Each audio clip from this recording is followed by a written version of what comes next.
Let me begin by apologizing for the length of this story. When I was 15, my dad passed away. He and my mom weren't particularly close at that time, so while his death hit me hard, my mom didn't seem as affected as one might expect. I decided to join the military at the age of 17, spending my first year away from home. During my absence, my mom remarried, but I didn't really connect with my stepdad. We had different personalities, and he often made snide remarks, telling me to toughen up whenever I was upset about something. Although both of us were at fault for our disagreements, they never escalated too far. After serving for nearly 5 years, I was medically discharged. My mom and stepdad welcomed me back home, assuring me it was a happy reunion. I intended it to be brief, just until I found a job and got back on my feet. I even offered to pay rent, but they declined. However, just 3 days after returning home, my stepdad approached me about contributing to the rent. I was puzzled, but since it was his house, we agreed on an arrangement. Strangely, he never mentioned this to my mom, so I assumed he preferred to keep it between us. I never asked for assistance from them, not out of spite, but because I wanted to be independent. In contrast, my stepdad, who was only slightly older than me, had received substantial financial support from my mom and her husband. They paid for his education, his car, and his living expenses throughout college and beyond. It felt disheartening that he received all this help, while I was immediately asked to pay rent. Despite our age difference, we got along fairly well. The only issue was this disparity in support. After 3 months, I moved out and soon after met a girl I was crazy about. We started dating, and I was ecstatic throughout the relationship. However, I was apprehensive about introducing her to my mom, fearing her judgment. Surprisingly, my worries were unfounded. My mom and my girlfriend got along remarkably well. My girlfriend didn't have much of a family, and my mom and stepdad became like family to her. They bonded so well that they would hang out together, sometimes just the two of them. I was thrilled to see this connection, and my stepdad even liked her, which brought us closer together.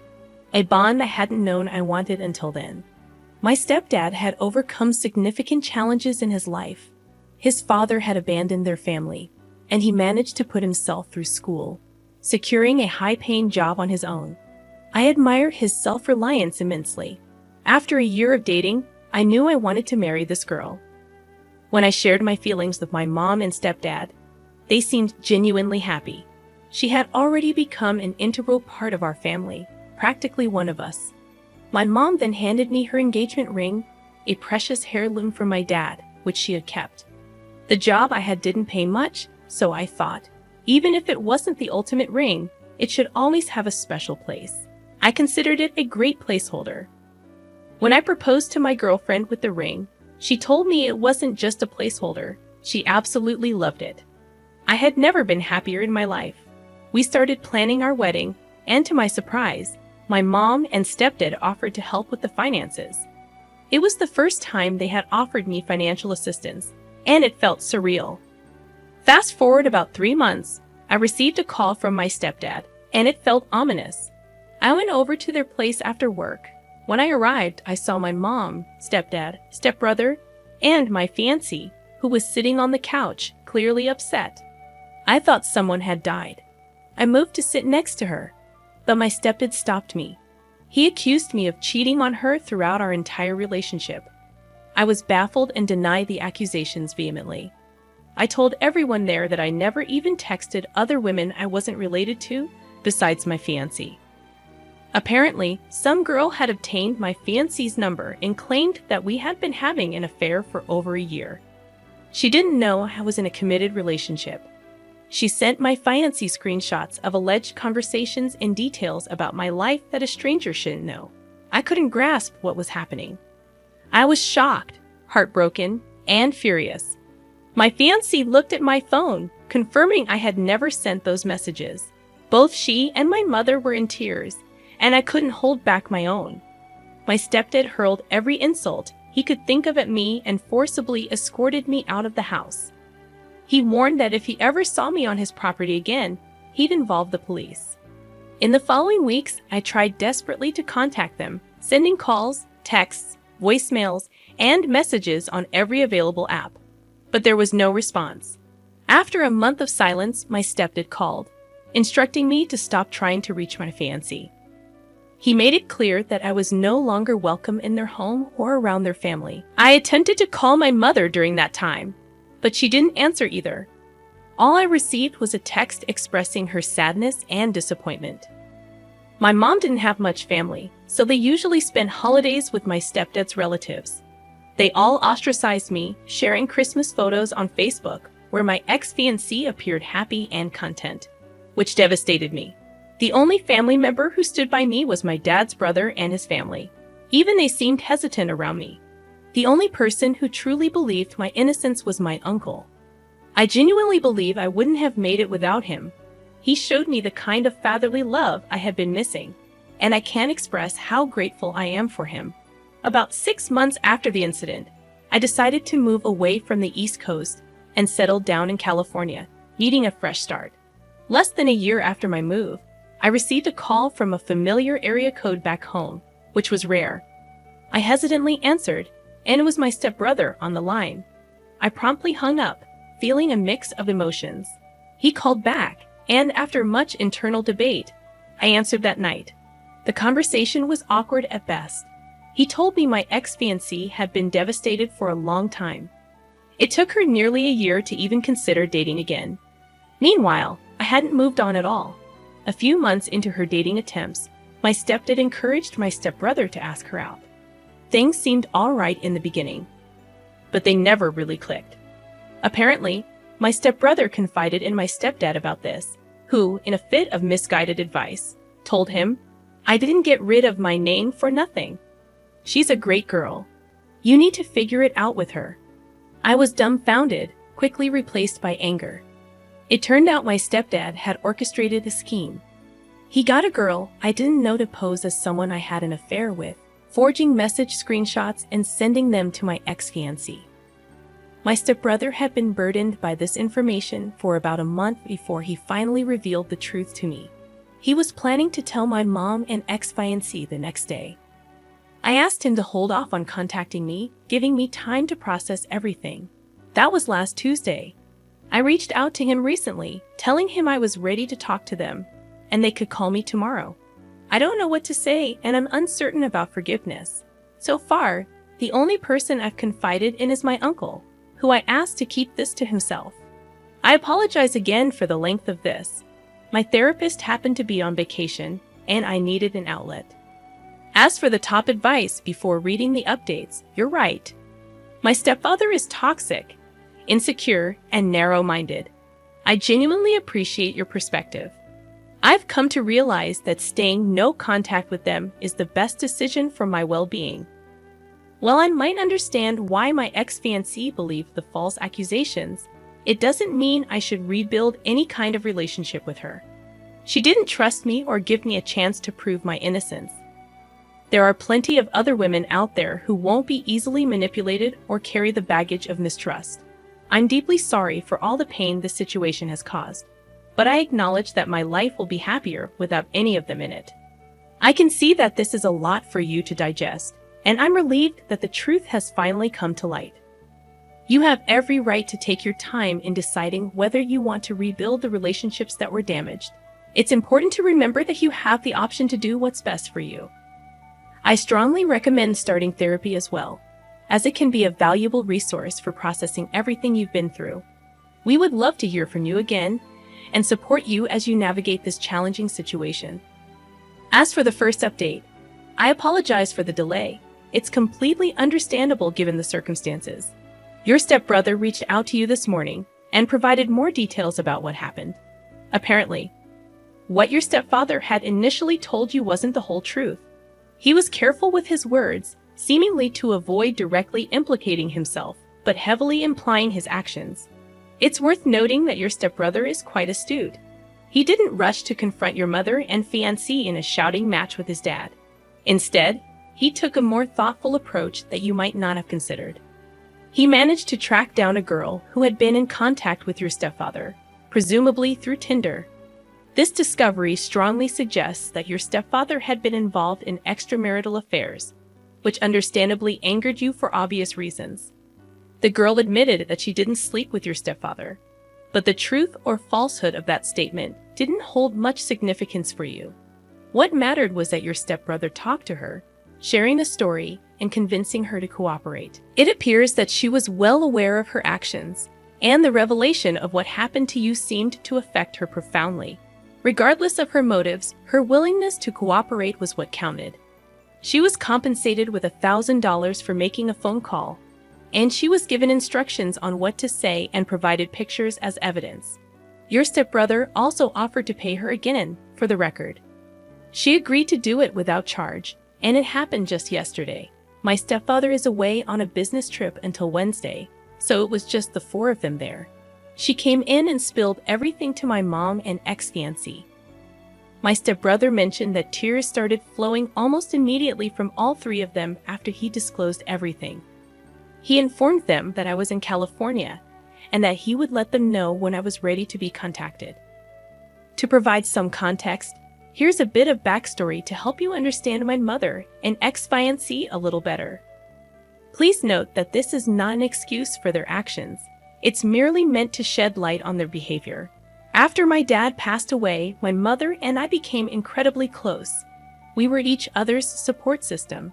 However, when I turned 16, I started drinking to cope with my emotions.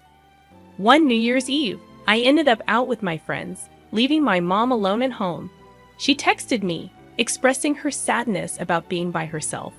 And from that moment, things were never quite the same between us. My mother has always been the type of person who needs someone around. She struggles to handle being alone. When her love for my dad started to fade, I felt the void. Later, when I grew up and moved out, my stepfather filled that void.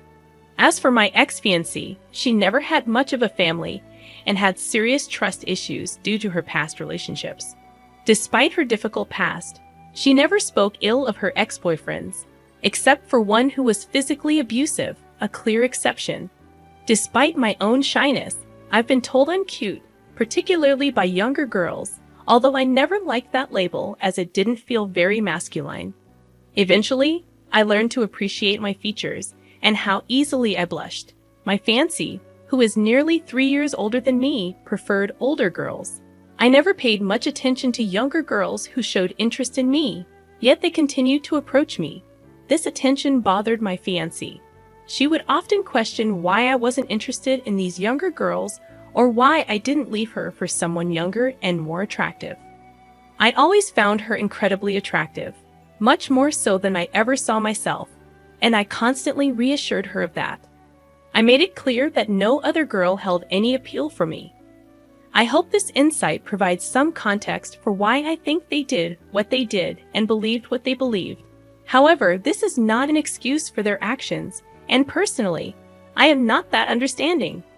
At the end of the call with my brother, he mentioned that both my mom and my ex-fiancé wanted to call me today. I agreed, so I waited patiently.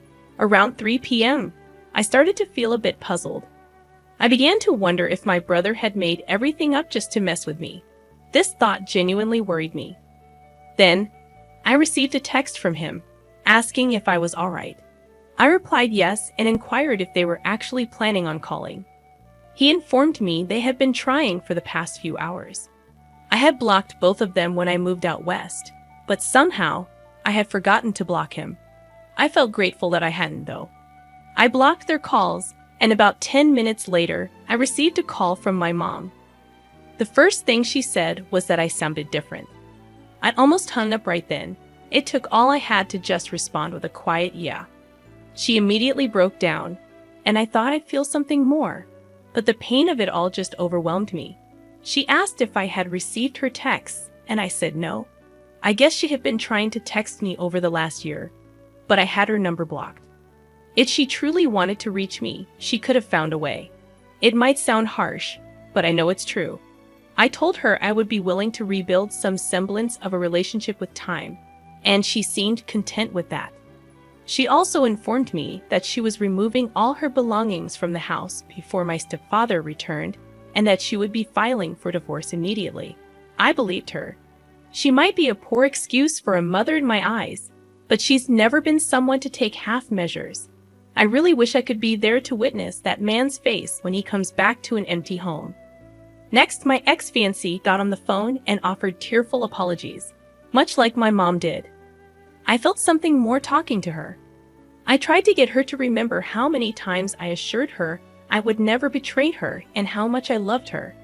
She was beside herself, and honestly, I'm glad we talked. We had about half an hour of conversation, and I even allowed myself to entertain the thought, despite telling myself for over a year that it would never happen, that there could still be something between us. She mentioned she still had the engagement ring, which upset me deeply. I told her to give it to my mom because it no longer belonged to either of us. I could tell this crushed her, and I'll admit, selfishly, I wanted it to. She asked if she could call or text me. I said it's fine, but not to expect a prompt response either way. I essentially gave her the same ultimatum as my mom. I told her that the chances of us having a future relationship were very slim, which was saddening. She understood this as well. I spoke to my brother last, expressing my gratitude for everything he had done. He was helping my mom retrieve her belongings from my stepfather's house, and he apologized for all that had transpired. He informed me that he was going to disclose the entire situation to the rest of the family, with whom I have no connection and don't anticipate communicating with, except for my stepdad's mother, who happens to be the oldest person in either of our families. She had wished me a happy birthday and Merry Christmas over the last year. Perhaps she doesn't care due to her age, or maybe she felt remorse, but I intend to speak with her. I apologize for all the rambling. I'll be flying home for my uncle's 60th birthday in the first week of March. It will be my first time back since I moved out here, and I definitely plan on seeing my brother. While I'm not opposed to seeing my mom and ex-fiancée, I've made it clear to them that I have a lot of healing to do, as do they. If anything further develops, I will provide another update, perhaps after my trip home. For now, this is the last of what I have to share. I haven't been active on social media much in the last year for obvious reasons, and I haven't come across any similar stories to mine that have been referenced in the comments, but I'd appreciate any if you can find them. Thank you to everyone. In the second update, I received a call from a number back home. I had deleted most of my numbers a while ago from anyone I wasn't in touch with. I answered the call, and it was my stepfather. I immediately hung up and blocked the number. After that, I called my mom, fiancé, and brother to make sure they were safe. My mom is staying at a hotel that he doesn't know about, while my fiancé and brother are at their own residences and feel adequately protected. My stepfather has not shown any indications of being a violent man, but it's better to be safe than sorry. My brother told me that he had received a call from him this morning, but he refused to answer. He just informed him about the situation and told him not to contact any of them. I'm not sure how long my stepfather sat there, but he called me around 3 p.m. Pacific time. About an hour ago, I received a message from a different number saying, "We need to talk." I assume it's him, and I haven't responded. That's the latest. In the third update, my stepdad's mother called me. I had her number saved due to the reasons I mentioned earlier. I was a bit concerned that it might have been him trying to gather information, but it wasn't. She's a very kind lady who didn't have to be nice to me in any way, but she showed me compassion. She was very pleasant and wished me well, while also apologizing on behalf of the family. I thanked her and wished her the best as well. It was surprising that this message came from her.